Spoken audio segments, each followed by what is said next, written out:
So what's up guys, HDGS vlog here at today.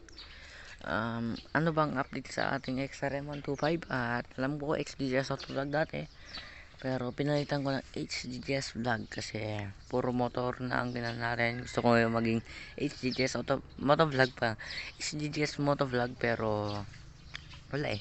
So yan, update lang sa XRM. Nothing much, ganyan pa din. May pinaayos ako, which is yung carburetor. Nice yung carburetor. At may problema na naman sa ating XRM. So yun. Yan. Yan. Naglilik po siya. Ay, di ko alam kung sa black o hindi. Yan, oh.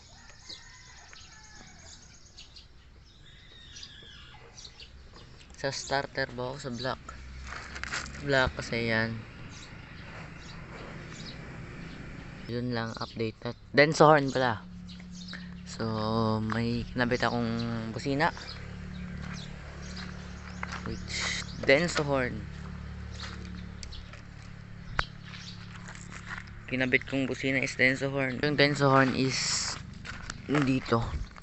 Yan. Yan Denso. Dalawa sila. Yan o. So tunog niya, sound check tayo. Uy, naka-flasher pa.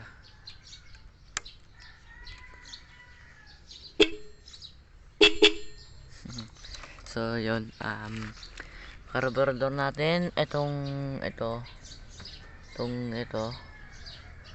yung baso is original na carburetor, kaya wala ng XRM, so wala na siyang lock, pang lock and open, di ba?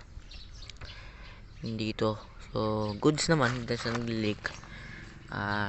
To next natin papagawa itong fork. Tas ito ang leak na to is last. Tapos mga issues pa na dito. Itong naman, mini driving light, oh. Tubig sa loob, it is bad. Pero doon hindi naman, is good. So yun lang ang update lang dito sa ating XRM. So mag-video naman ako pag meron akong ilalagay dito. Sorry hindi ko na na-videoan yung Denso horn. Sana nakatulong sa inyo guys na kung nagli-leak yung carburetor nyo at meron pa naman yung original na carburetor nyo, pwede nyo ipalit at ipagkuhan nyo lang sa mekaniko at okay na yan. So I hope you like this video guys.